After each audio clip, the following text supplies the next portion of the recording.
agri verbum eius. Les moines avaient fait de leur demeure un endroit où rien ne manquait. Leur jardin bien cultivé fournissait les légumes les plus recherchés. Leur pommier, toujours chargé de fruits, donnait un cidre abondant, enfin si l'on se rapporte aux cuves vastes et spacieuses que l'on peut encore admirer. Car les moines procédaient par eux-mêmes. Ils possédaient une boulangerie, un four, leur service d'eau était assuré par plusieurs fontaines, situées dans la côte de Sainte-Barbe, reliées à l'abbaye par des tuyaux en grès. En un mot, tout était agencé pour la commodité et le bien-être de la communauté.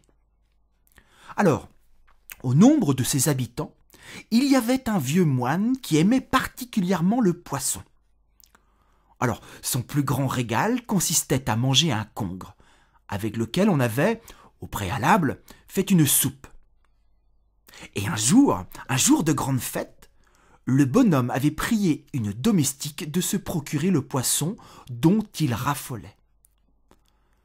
La pauvre femme, toute dévouée à son maître, était affligée d'une bosse énorme, ce qui ne nuisait en rien à ses qualités de cuisinière. Avant de se rendre à la messe, elle fit cuire le congre dans sa soupe.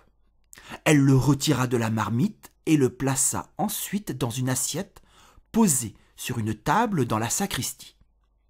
Puis elle partit à l'office divin. Le moine pouvait, en laissant la porte de la sacristie ouverte et tout en disant sa messe, se rendre compte de ce qui s'y passait. Bien, l'office commença, les voix des fidèles retentissaient sous les voûtes de l'église, lorsque, à un certain moment, en se retournant vers le peuple, le moine fut douloureusement frappé par ce qu'il aperçut dans la sacristie. Le congre, laissé par la bonne, se trouvait toujours sur la table. L'officiant le voyait, gras et bien dodu. Mais, non loin de lui, un chat de l'abbaye, le couvait de ses yeux brillants. Alors le félin contemplait le poisson et n'attendait que le moment propice pour l'avaler. Le pauvre moine oublia un instant la solennité du lieu et le caractère sacré dont il était investi. Il ne vit que son dîner en danger. Mais, ne pouvant avertir sa bonne de l'objet de sa préoccupation, il eut recours à un stratagème qui réussit complètement.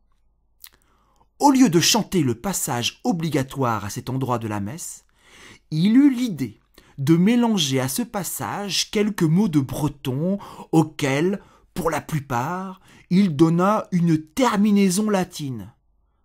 Passage qui devint alors du véritable latin de cuisine, mais qui eut l'avantage de faire comprendre à la domestique bossue l'imprudence qu'elle avait commise.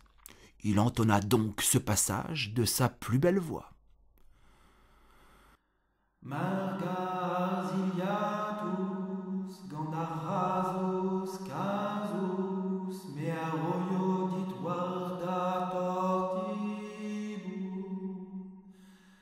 kenagri verbum eius.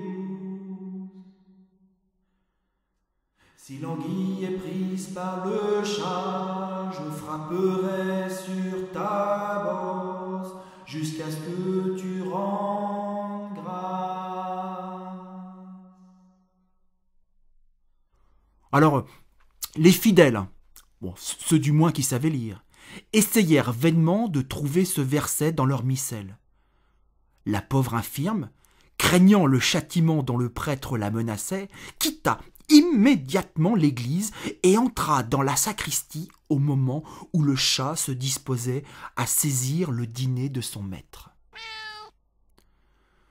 De cette façon, le congre fut sauvé, et le moine put enfin, après l'office, le savourer à son aise.